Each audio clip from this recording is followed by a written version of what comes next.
What's up, gang? It's Wes, and I am in a great mood. May the 4th happened a few days ago, and I was able to announce the Star Wars project I've been working on. Star Wars Villainous getting a new expansion pack, and guess who got to paint the cover boy and all of his cards and landscapes, the whole character class of Boba Fett.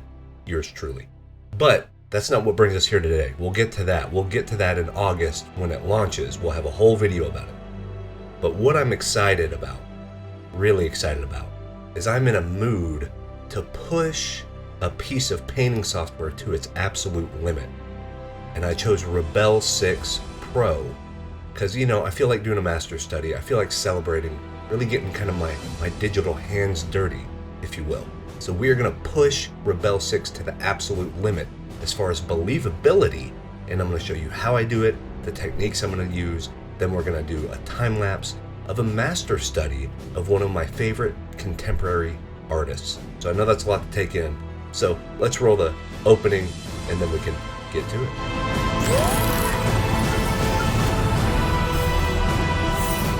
So here we are, yes. So I had the fun idea to do a master study of one of my favorite contemporary artists, but really use this as an excuse to really push Rebelle to its limit as far as believability.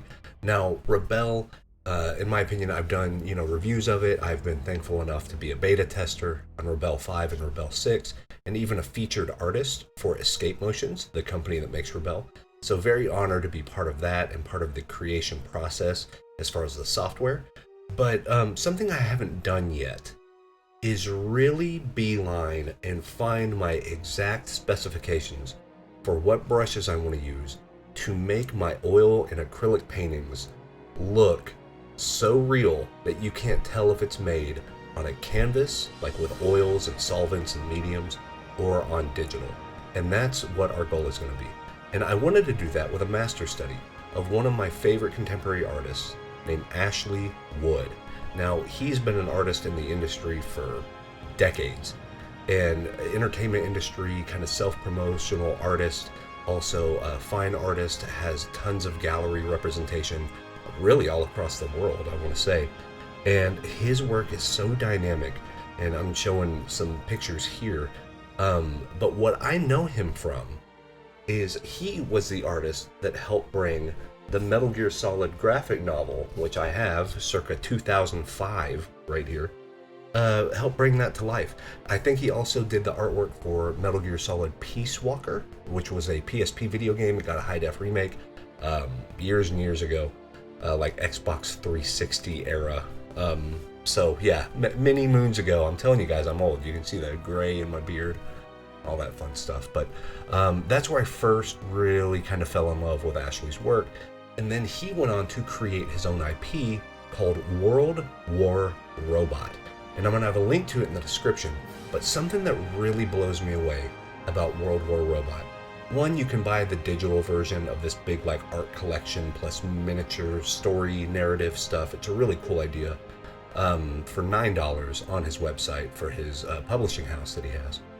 And the paintings are genius. They depict this machine versus man, World War II-esque, weird, not cyberpunk is not even steampunk, it's its own thing. Like really cool gas masks and it's so dynamic and it's so interesting to look at. But really those paintings are just knockouts. So I put up a poll on all my socials and, Patreon and Discord and even here on YouTube. So if you follow me, you may have been able to vote on this. And I had quite a few paintings to choose from on which one I wanted to do a master study of. And this one is the winner. I'll probably put the page number on World War Robot where this painting is. And here's some zoom shots and stuff. But my goal is to do a master study, not necessarily stroke for stroke, but I want to capture that dirty brush look.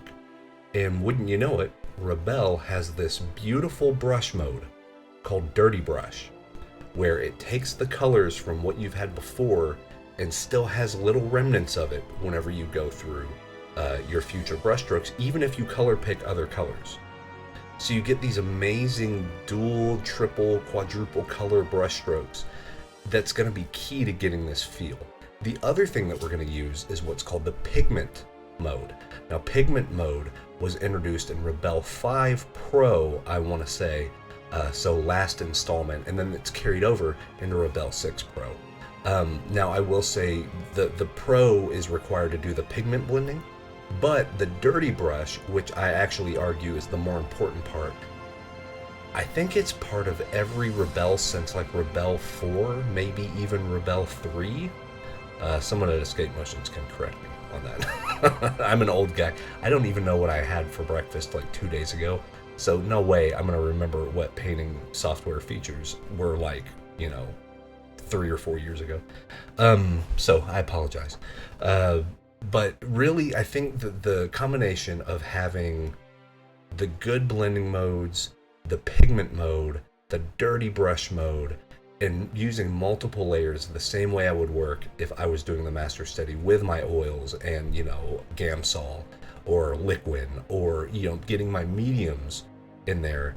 I want to see if I can nail this look, because if so, it's game on, man. This might be that next corner of my career that I just really start focusing on this type of dirty brush work. I already like the thick brush work. I'm kind of known for that. I have that type of stuff in my portfolio, and I was able to even do that on Star Wars, which you all will see in August. Like I said, don't worry, we're going to have a whole video about it. But yeah, what I want to do here, I want to go in real time into Rebelle and show you some of the features I will be using. And then we're going to do a time lapse of the entire master study with my narration over it, talking about the pros and the cons and the gives and the takes on what my journey was to try to figure out how can I get this look that you see that's so vivid and lively with Ashley's work, which he does use traditional acrylics and oils. He even says so in the back of the book. So can we do it? Can we make this look indistinguishable? Like if I were to make a imprint canvas print of this, would it look like a real painting? Or, I mean, it's all real painting, but you know what I mean. Was it made with traditional tools? Was it made with oils? Was it made with linseed oil? And was it made, like, did it have time to settle and smooth out and kind of, so all bets are off. We're going to use every trick in the book, and we're going to try our best to make this look indistinguishable from traditional art. So let's hop on over to Rebelle 6 Pro. Let's take a look at some of the features we're going to be using. It's going to have some zoom ins on some of the brushes, on some of the kind of the tabs and the windows. That way you can really see and try to mimic this for yourself if you're interested in what the end result looks like. So let's hop over to Rebelle. Let's take a look at this and let's start digging in and seeing if we can actually put it through its paces. Let's go.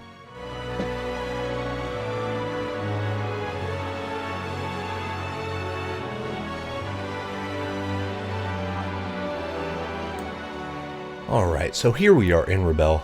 In this background you can actually see I was doing a few little study type things back here, so I'm pretty excited about where this is headed.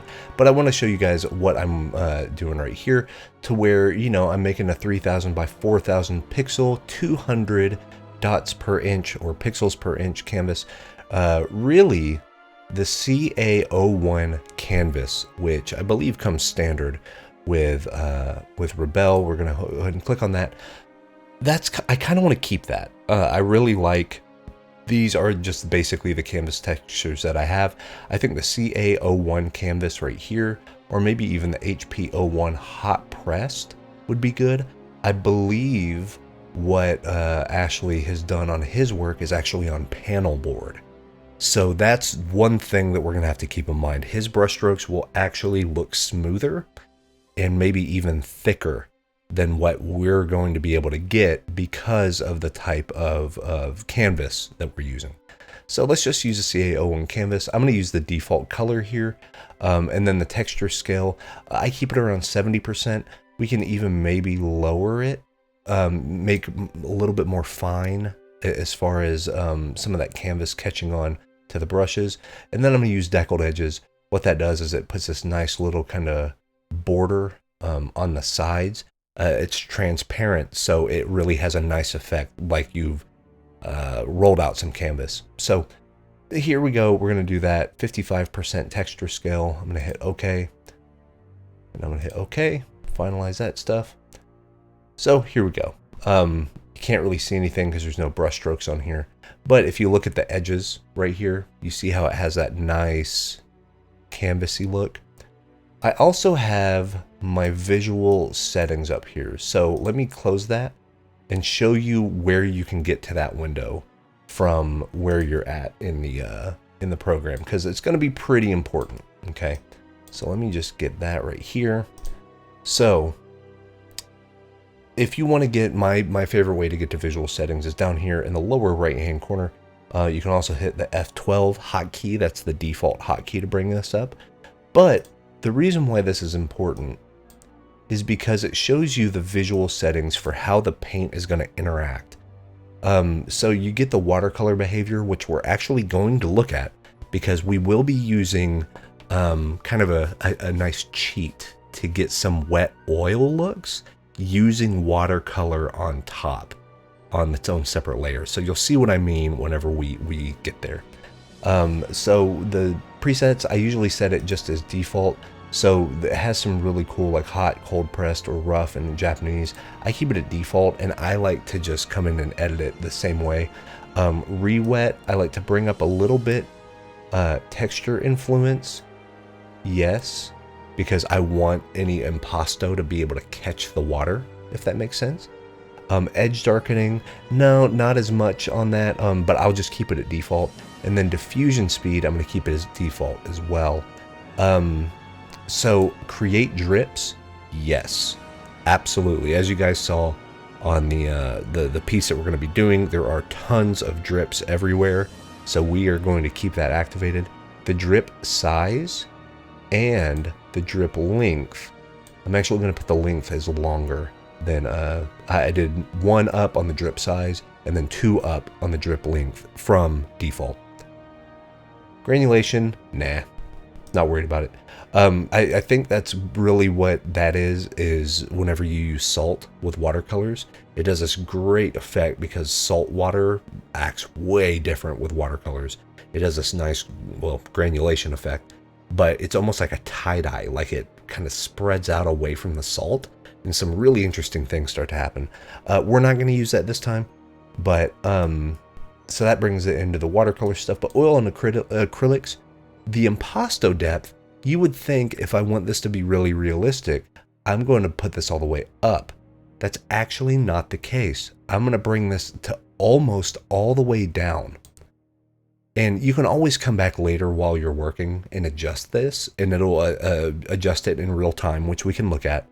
But with the impasto depth, from what I find, the transitions between colors, even on pigment mode, even on dirty brush, even on like mixer blender mode on the brushes, doesn't quite look right, at least to me, at least to my eye. Like I said, we can come back in and mess with this later because it's a global setting, so it affects everything, even if it's already on the canvas. Okay, now canvas visibility. Nanopixel's cool because it allows you to export at a super high resolution. So if we're working at 3000 by 4000, I want to say we can get this up to 12,000 by 16,000 at like 300 DPI, just huge files without having to paint at that resolution. And there's no loss in clarity, which is really, really nice. It does soften some of the things, which we can take a look at because you can always activate it and deactivate it. But I'm probably going to keep it on, and then paper texture and paint texture. So it says paper, they really mean canvas, like whatever you chose as your canvas, how much of that is going to go on. Also, if the brush itself has any properties like that, what's gonna transfer onto the canvas. I know that sounds weird, but that's the paper texture. And then the paint texture. If the way the paint hairs work on these different brushes, how much of that is going to be visible and how much can it affect the texture that you're getting with each paint stroke. So we have this. I'm going to bring up the paper texture and I'm going to keep the paint texture about where it is, which is about even. And I'm going to close out of there. Now, you're going to see I have like mixer palettes and stuff. I won't necessarily need the mixer palette, I don't think. Also, I'm going to try my best not to color pick from the reference.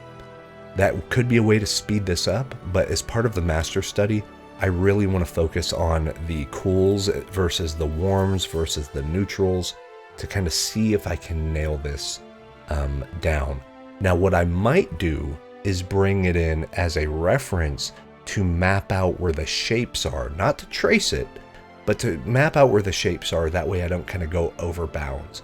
Because really this master study is more about the brushwork and less about are the proportions correct on the robot or on the soldier throwing the grenade. So I'm just going to kind of use these reference guides and stuff, and I will talk about that whenever we get into the main thing.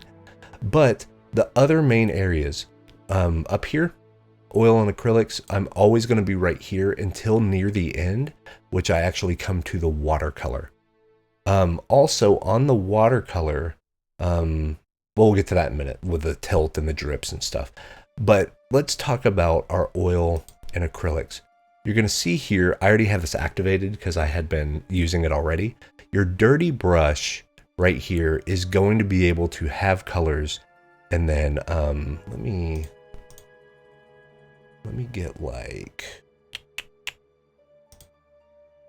yeah, this is fine. If I start putting down strokes, and you'll see I have dirty brush on, and then also, actually, let me just do this. Those are my dabbers. I'm going to do a lot of flat brushes here. I love the way the flat brushes look. And right here, we are on paint and mix mode. So to really put down my opaque colors, this is what I'm going to be doing. Then if I come like over here and start mixing this in, you're going to see after a while, this nice tail starts to happen and these nice blends start to work. You see what I mean? And that was just based on pressure on the pen, nothing else. So, and then let's say we bring in a dark, we kind of do the same thing. It's going to start very opaque, but then it's going to start to kind of, there you go, like fizzle out a little bit. It happens faster, that fizzle out happens faster under paint and blend, which is where you really start getting some good blends. But okay, like that paintbrush stroke right there, the one that came up and over, you see how it has multiple colors? There's also a mode here, multicolored brush. The reason I'm not going to use this is I think this one's a little overwhelming. I think it looks a little too synthetic, at least for my liking. Because you can see these, and it is nice, but it's a little bit overwhelming. Let me get something a little bit different here. Yeah, so while real paintbrushes do this, it's usually not that severe. So that's why I kind of disable this.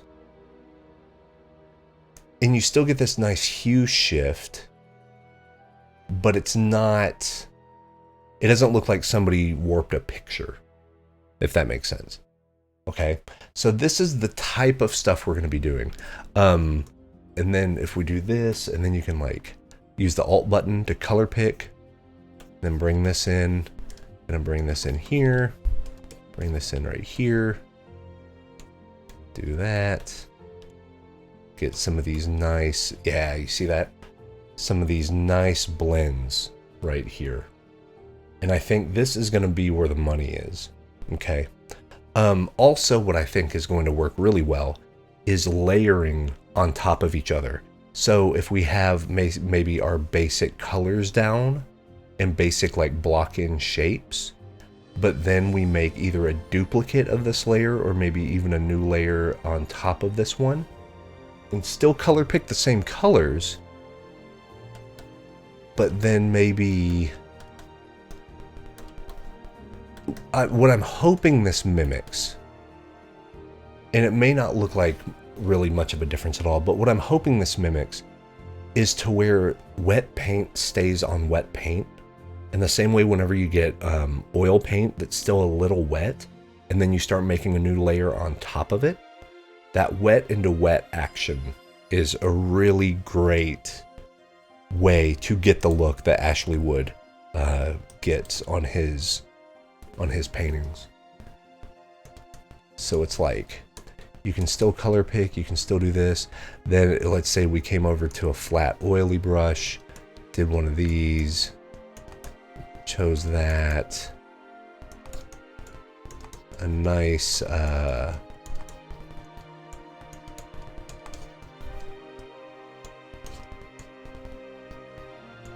see some like nice mixes here, and then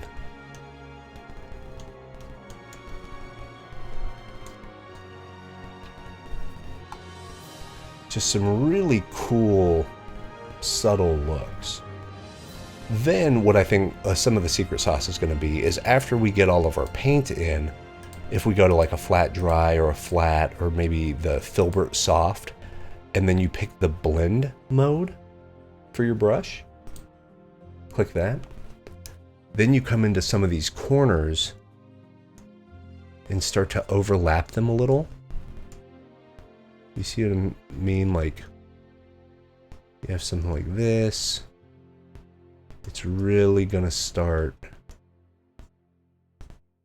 blends, and let's do like just your standard bright 2 on that blend mode. Yeah, and you see how it gets like this nice blended speckled look.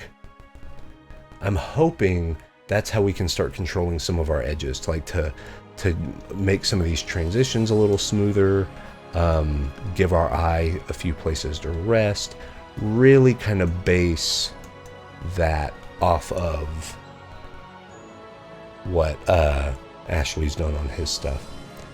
And then I think the coup de grace, the thing that's really going to push this over the top, is going to be the watercolors, because what you can do is once you have kind of your base colors and edges and stuff sorted, if you come to a watercolor brush, and you know, I chose like a liner brush, you can do a big round brush, something like this. I'm gonna make it a little bit smaller.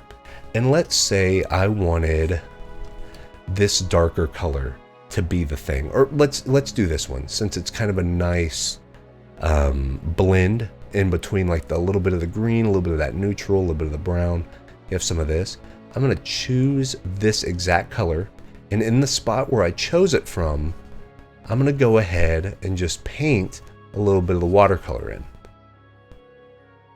Then, if you see up here, we have what's called the tilt functionality. This is the direction that our drips are going to go. Now this is a global setting. Oh, there you go. So now the drips are starting to go. This is a global setting. So anywhere that we want to put drips, so let me like color pick this color here. Put some of this right here. And then let's like pick this color and put some right there. Okay. And we're just going to wait for a minute. We're going to let this paint kind of run down. And then whenever we zoom out, you're going to see it has a pretty profound effect. Like you had your thick oil paint, but then you had so much solvent on it that it started kind of running away from you. And I think that's a super cool look. Now, if you get what's happening here and you're not seeing the paint splatters the way you wanted, that's when you can come over to your, where are we at? Here we go. The water. And you can see what parts are wet on the canvas and what parts are not. So any of these blue parts are going to be wet. So I like to get, let's say, a soft brush, make it smaller, And then right in here, right kind of in the heart of some of these, really wet this up. And then you can really kind of wet. And this one's already fairly wet. But now you can see how the paint is starting to react, or that water is starting to drip. And if we turn this back to our normal brush mode, see how it's starting to pull those colors down? This is the secret, because if you look at this, look at that blend. You can't really like plan for this, but whenever you see it on a big canvas like this, it looks unbelievably cool. Like, Rebelle has the best watercolor drip technology like on the planet.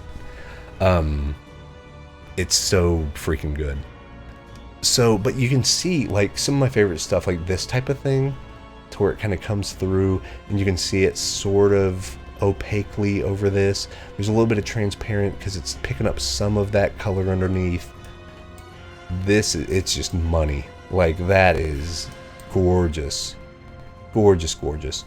And any time, let's say you have a big splotch of, let's just bring this color in. Let's do like flat dry, come back down, because we're just going to have our watercolor layer on its own layer. And we might have multiple watercolor layers, but let's just pick this. And let's say we have that, right? Yeah, sure. And then we can get a little green, do that. A little white, do that. A little grayish. A little that. Get a rough oily brush. Get the blender tool. Kind of do something like this. You know, just kind of get a mess. Get a mess on our hands. We have this. Then let's say we really want to wet this area.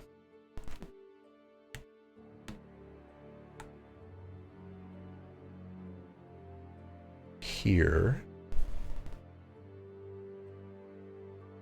There we go. So that's very, very wet. So if we come right here, we get, let's do our like bristle brush.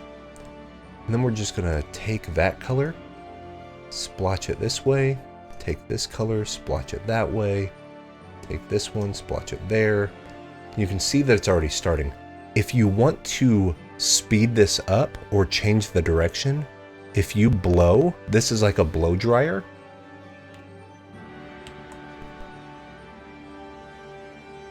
You can start adjusting the angle where some of these splatters happen. Then, if you want to, you can actually come over here and you can dry the layer. And you fast dry, and it's going to stop the momentum of the water. Okay.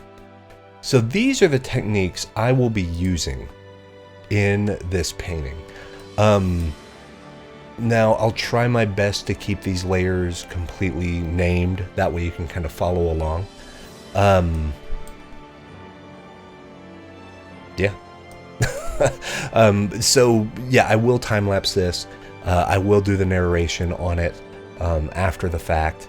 So yeah, I hope you learned a little bit of something, how to control some of these settings. But I think these are the main settings that we're going to hit to try to get that nice Ashley wood, thick paint, very kind of wet into wet, alla prima look. And also just have awesome shape language and, you know, everything dynamic the way Ashley Wood does his stuff. So let's go over to the time lapse. Let's talk about this and see if we can actually achieve our goal of making a perfect looking oil slash acrylic slash watercolor mixed media piece that's going to fool people into thinking that we did it with traditional tools. So let's get to it.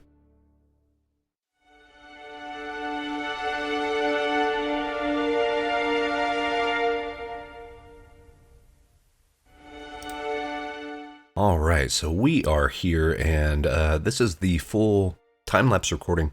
Took 2 hours, 29 minutes, and 40 seconds, if the timestamp code is anything to go by. And I do want to apologize. We're already like 30 minutes into this, even before we get to the main time-lapse. So I do apologize, but hopefully the part before this, where we kind of went over some of the techniques I used here, is going to help. Because as you'll see, it takes me a little bit to get going and get started, kind of find your groove. We always talk about finding our groove.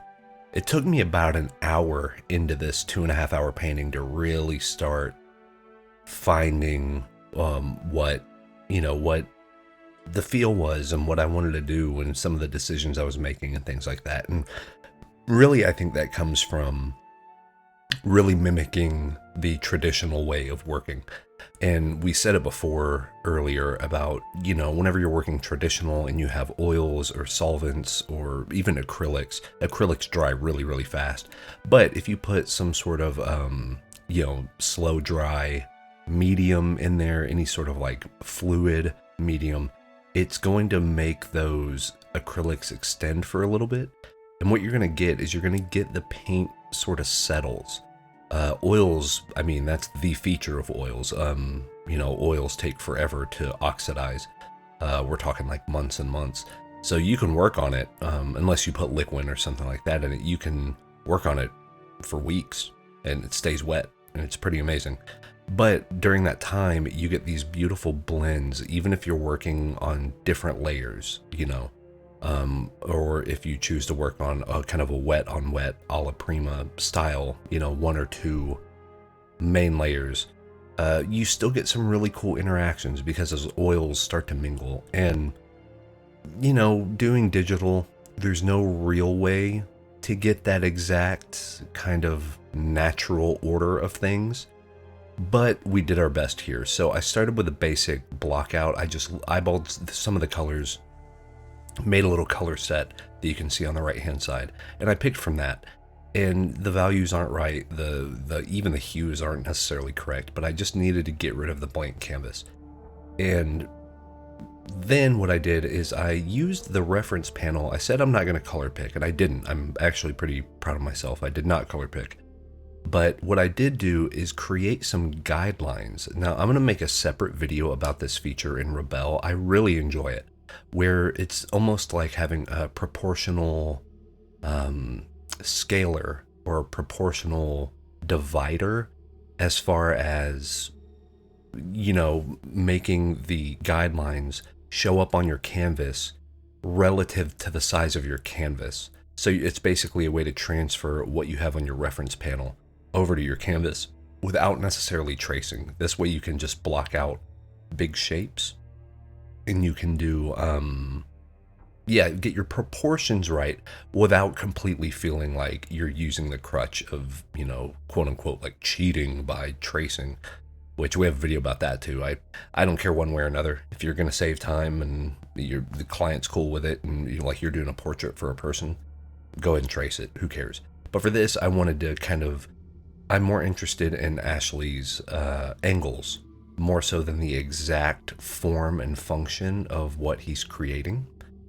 But really, at the end of the day, this was about brushwork, right? So this was a really cool way to use those guide functions. And I use it for a minute. And then I will I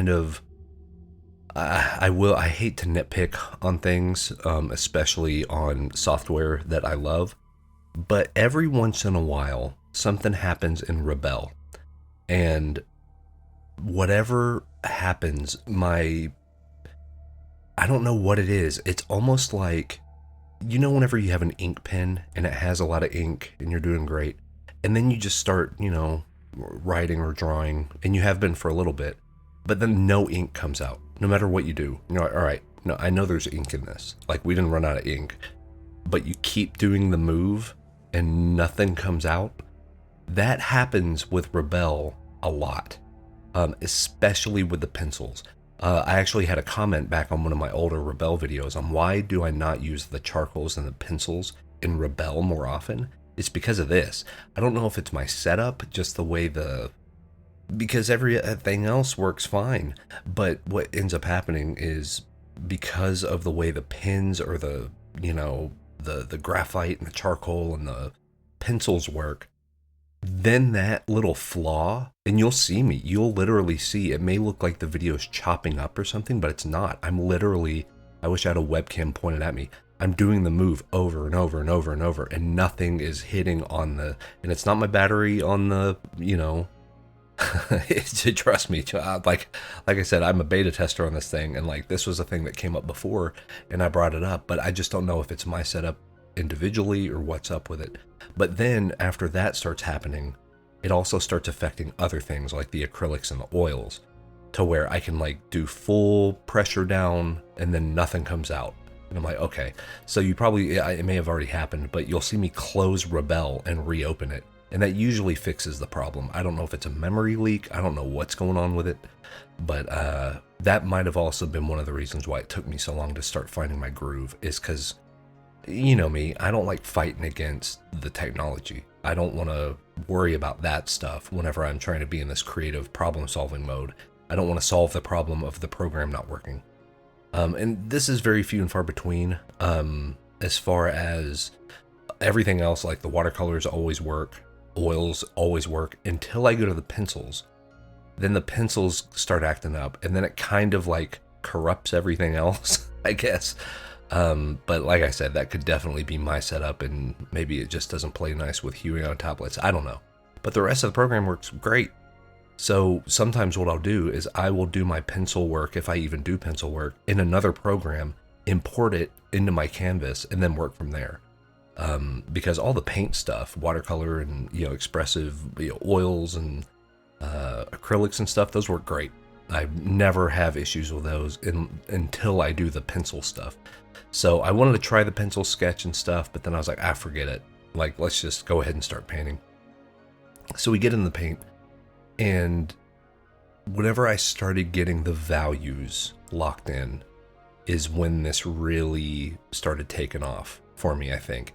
And really, it's the silhouette of the figure, throwing the grenade, but it's also the nice silhouette of the kind of the machine, the robot in the background. And it's the nice arm that's there. It's the kind of the gun that's sticking out on top of the head. And then it's also, I guess, on the machine's right-hand side, but our left, of the leftmost thing, there's that nice kind of neutrally gray, like silhouette of where the structure is and where it kind of blends in with those kind of white cream and light gray, light blue. That's really cool, and it gives a lot of depth. It gives a really nice sense of what I was going after here. And it's hard to explain exactly the look I wanted, but I will say the further we got into the painting, the more and more and the closer and closer I was getting. And I think in a few spots we nailed it. Like, I'll do some, zoom in and zoom out at the very end of the video, but I think we hit it on a few of the things. Some of the stuff just needs more work. That's just, really 2.5 hours is not a very long time for a master study. I know a lot of master studies can take 40 or 50 hours, but I just wanted to do something quick for YouTube, be able to record it for you guys. But in that amount of time, I'm very pleased with these results. And I will say that kind of hack of doing the oil paintings and stuff on one layer, and then on a new layer above it, color picking and picking the watercolor brushes and letting them drip down, really adds something. It really adds to that believability as well. I think it's really cool that even with a little bit of impasto, the water is smart enough to know those ridges on where the brushes would be, kind of where the bristles would like have some raised impasto effect. The water can catch on it and use that as like a little road. And I think that's the coolest thing. I really do. I think that is the reason, if you've ever been on the fence about buying Rebelle, buy them for the watercolors. Like, whether it's Rebelle 5, Rebelle 6, it doesn't matter. Whether it's the Pro or the Standard, whatever's in your budget, whatever you can afford, trust me, these watercolors are freaking unbelievable. And that's really whenever I think everything started to kind of click. And then what's nice about that is because you have your watercolors on a layer above it, you can mask out what you don't need. So you can go ham, man. You can get as much thick, wet watercolor and drips and splatters and all that stuff, and let it happen. Just let it go. Use the little blow dryer to push it or pull it or whatever you want to do. But then just, let the chips fall where they may. And then you can go in and edit what is visible and what is not. And having some nice cloudy effects to kind of bring in those drips and then make them kind of fade out and then fade back in, it really does a lot to mimic that traditional feel that I was after. And the nice thing about Ashley's work is it's so chaotic, but the structure is sound. Like, there's good shapes and there's good angles, and even the forms, even if they're really expressive and loosey-goosey as far as brushwork, the forms are there, especially like with the soldier's helmet and with the backpack. I think those are the two things that really lend some credibility and believability to what you're looking at. So that's where I really wanted to focus my quote-unquote sharper brushwork. It's my focal point. I want it to be the soldier. The soldier's going to be more contrast heavy, so the darks will be darker and the lights will be lighter. And then because the machine is back behind, I'm going to make sure that contrast is a little bit smaller. Like, the darks aren't quite as dark and the lights aren't quite as light. So it gives that sense of distance. And what I wanted to do is make sure that grenade that's over on the right-hand side also matched the soldier's contrast. So the shadows, I literally color picked from the shadows for the soldier for the grenade. And then I do the same thing for the highlights. I color pick the highlight from the soldier onto the grenade to do the highlight, because I want those things to read as on the same plane, that they're related. I want your eye to be able to make that distinction, that it doesn't belong to the robot, it belongs to the soldier, And really where we started having a lot of fun is kind of where the soldier's hand is. That little blue diagonal strip that goes from kind of the upper left to the lower right. I really dig how that looks. And I know that's a very specific part, but there are a few things to where whenever I was looking at it while I was painting it, I was like, oh, that's perfect. I'm not going to touch it. And you'll see that I don't really go back and mess with a lot of things too much, especially the background. I like how foggy it looks. And I like the fact that some of those drips really come into play and break up that fog to give you a little bit of something to look at. But overall, I mean, I couldn't be more pleased with how the oils really started working. I think we got 3 or 4 layers deep. And after those first 2 layers, after about an hour and 10 minutes, I felt like, okay, I was in my groove. Whatever brush I was picking felt like the right brush. The colors made sense, it all started to work. And that's whenever I started really feeling like I could fire on all cylinders. But I think that really my advice to you, if you want to start pushing Rebelle to that traditional limit, is really look at those visual settings, that on your layer panel. If you click that button and it brings up, the watercolor, dials and stuff, and the impasto and the paper texture, the stuff that we looked at earlier. Really find which one works for you. And also, I know on Rebelle's site they sell a lot of paper stocks, and also wood panels and things like that. Find something that really excites you, especially if you are used to working traditionally on a certain type of canvas or hot or cold pressed watercolor paper. Go ahead and get yourself one of those packs if they don't already have what you're looking for in that default deal, for what comes with the program, because I think you'll be surprised at how well the canvases and the papers integrate into giving you that sense that you are working with traditional media. And nothing's ever gonna be traditional unless it's traditional. That's just how this works. But from what I have seen, Rebelle has the most easy to use structures and features put into place to get really striking results very quickly. Now, I know I'll probably get some people in the comments saying, hey, what about Corel Painter? Yeah, Corel Painter could probably get you something that looks, you know, almost perfect, but you're also going to have to, you know, go get a doctorate in Corel Painter in order to figure out how to maneuver it to make it happen. That's something we talk about all the time on this channel, but overall, I mean, bang for the buck, Rebelle is kind of it when it comes to giving you the options and kind of the ease of use as far as making a traditional statement with digital painting.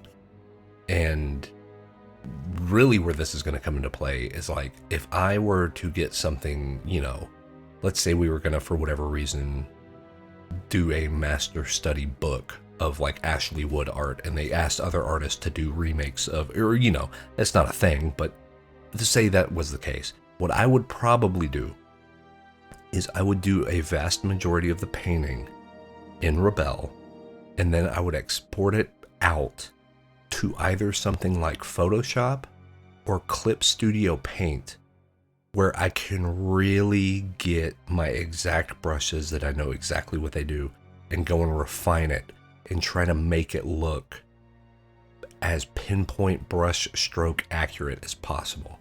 The feel of the traditional would come from Rebelle, but then the design sense side of it, to make it, to do the liquify tools, to do that type of stuff, the stuff that's not quite painting, but it's going to be related to how well the image looks, I would probably export this out and work in something else, just because Rebelle's strength is that it can do very convincing traditional looking work, but use the right tool for the job.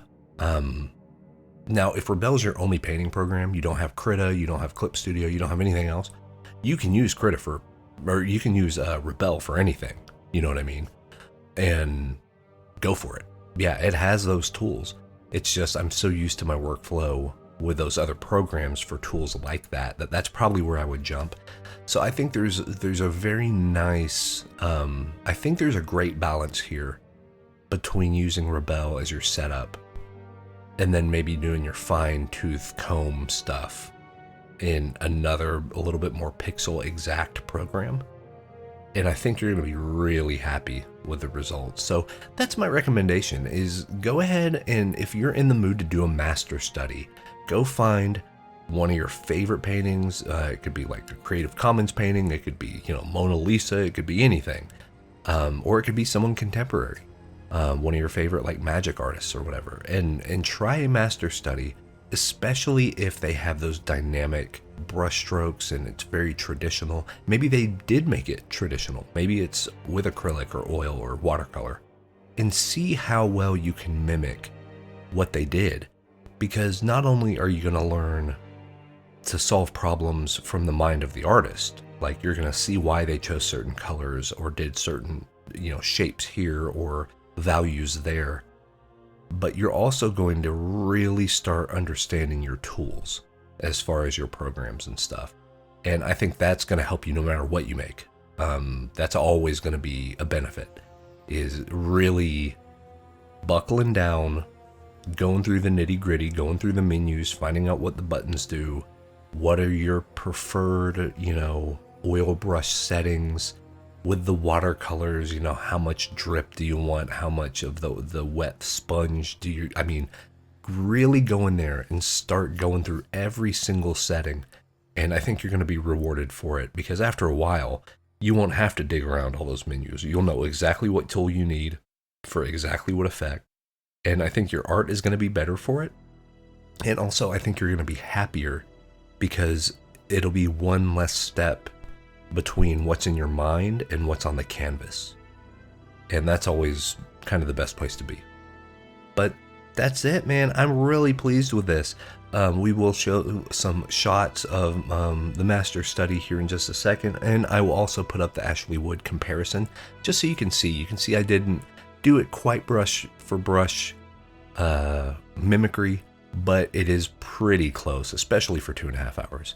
But let me know what you think. Have you tried pushing Rebelle to its limit? Have you tried to find out, you know, all the bits and bobs and knobs and like really go in and start making it your own? And I'd love to hear maybe like what some of your favorite tools are, because maybe you have a go-to thing that I didn't even touch in this. I haven't even covered it. So I'd love to hear about it in the comments below. But until we meet again, go out there, make cool art, and I will talk to you soon. Peace.